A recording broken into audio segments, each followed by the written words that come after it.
दोस्तों आज अपने एक्सरसाइज 4 स्टार्ट करेंगे द्विघात समीकरण। अब अपने सबसे पहले इसका बेसिक समझ लेते हैं कि द्विघात समीकरण होती क्या है। ठीक, फिर उसके बाद अपने इसके सवाल करेंगे।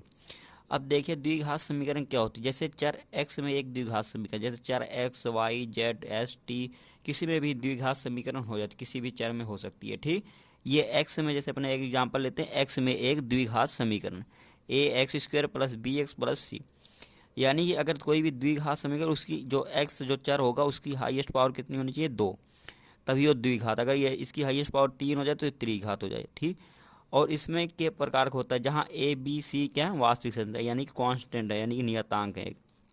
ठीक, ए भी नियतांक है और सी भी। ठीक, और यहाँ ए बराबर 0 नहीं होना चाहिए। अगर ये ए 0 हो जाए तो ये पूरी टर्म 0 हो जाएगी, तो जिसके कारण बी एक्स प्लस सी बचेगा, तो ये द्विघात समीकरण नहीं हो, क्योंकि एक्स की पावर कितनी हो जाएगी, 1 हो जाएगी। ठीक, ये फिर एक रेखा का समीकरण हो जाएगा। ठीक, इसमें ये ध्यान रखना है कि x² 0 नहीं हो सकता, बाकी ये दोनों भी 0 हो सकते, चाहे ये वाला 0 हो सकता है, सी भी 0 हो सकता है, लेकिन ए कभी भी 0 नहीं होता, नहीं तो ये द्विघात समीकरण नहीं होगा। ठीक, ये था पहला नियम। अब देखिए दूसरा नियम क्या है। जैसे अपने को कोई भी समीकरण दी हो, ठीक, जैसे ये समीकरण दी है, इसमें ए बी सी, जो एक्स के साथ होता है बी होता है, जो x² के साथ वो ए, और जो किसी के साथ नहीं होता वो सी होता है। ठीक, फिर उसमें b² - 4ac, इससे निकाल के b² - 4ac की वैल्यू इसमें रखे हैं। अगर इसकी वैल्यू ये b² - 4ac की वैल्यू 0 से बड़ी आ जाए तब मूल भिन्न भिन्न वास्तविक होंगे। ठीक, यानी कि जब b² माइनस इसकी वैल्यू अगर 0 से बड़ी आ गई तो उसके मूल भिन्न भिन्न और वास्तविक होंगे। वास्तविक मतलब वास्तविक होंगे।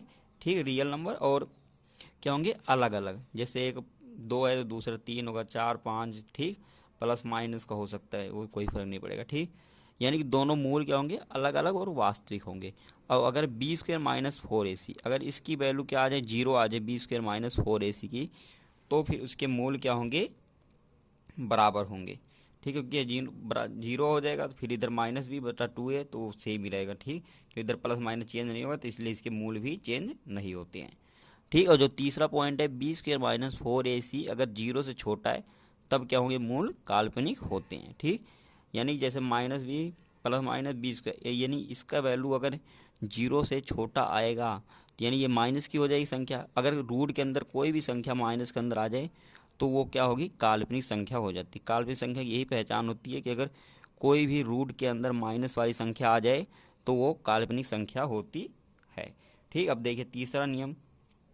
अब देखिए तीसरा पॉइंट अपने एक एग्जांपल से समझ लेते हैं। जैसे x² + 5x + 6, ये इसकी क्या है, मूल है, -2 और -3 इस समीकरण द्विघात के। ठीक, अब देखिए इसमें b² - 4ac की वैल्यू निकालते हैं। b कितना है, 5, तो 5 ओम 25 -4, ए की वैल्यू कितनी है, 1 है, और सी की वैल्यू 6, यानी कि कितना हो गया, 6 चौक 24, तो यानी कि 25 - 24, यानी इसका मान धनात्मक आ गया।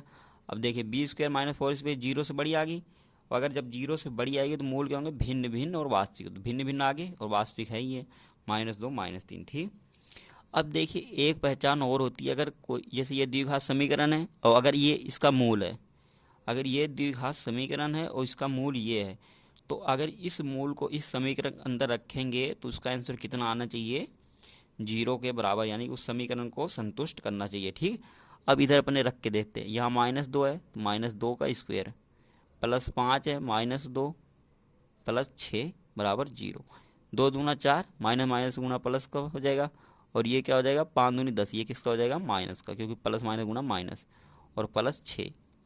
अब देखिए 6 4 10 -10 = 0, यानी कि यह क्या होगा, संतुष्ट करता है, यानी कि जो -2 है इसका मूल होगा। अब उसी प्रकार 3 रख दे तो इधर कितना हो जाएगा, 3 3 का 9, तो ये जब प्लस और माइनस गुना होगा, माइनस का 15 और +6, 9 6 15, -15 = 0, यानी कि जो -3 भी है उसका मूल होगा। अब देख किसी भी समीकरण अगर चेक करना हो कि ये इसके मूल हैं, तो सबसे बेस्ट विधि यह है कि उस मान को उस समीकरण अंदर रख दे तो उसका आंसर सेटिस्फाई करना चाहिए। ठीक, अब देखिए अपने इस अध्याय में अपने सिर्फ मूल निकालना सीखेंगे कि यानी कि इस कोई भी द्विघात समीकरण दियो उसके मूल कैसे निकालते हैं। ठीक, अपने 4 से 5 विधियाँ हैं इसमें, हर एक विधि से निकालेंगे। और जो ये विधि है इस विधि से किसी भी समीकरण का मूल आसानी से निकाला जा सकता है। यही विधि हर एक जगह काम आएगी। ठीक, बाकी तो आगे चल के नहीं आती काम, क्योंकि एक से बढ़ के एक इक्वेशन आ जाती है ज़्यादा हार्ड, इसलिए ये और विधियाँ नहीं लग पाएंगी। सिर्फ यही विधि है जो हर एक इक्वेशन को सॉल्व कर सकती है द्विघात की। ठीक, चाहे जो भी जितनी बड़ी मुश्किल हो, चाहे जितनी भी आसान हो। ठीक, इसलिए इस फॉर्मूले को ध्यान रखना है, इससे ही आगे सवाल करेंगे। ठीक, अगर यहाँ तक अगर समझ आ गया हो तो वीडियो लाइक कर ले, चैनल सब्सक्राइब कर ले।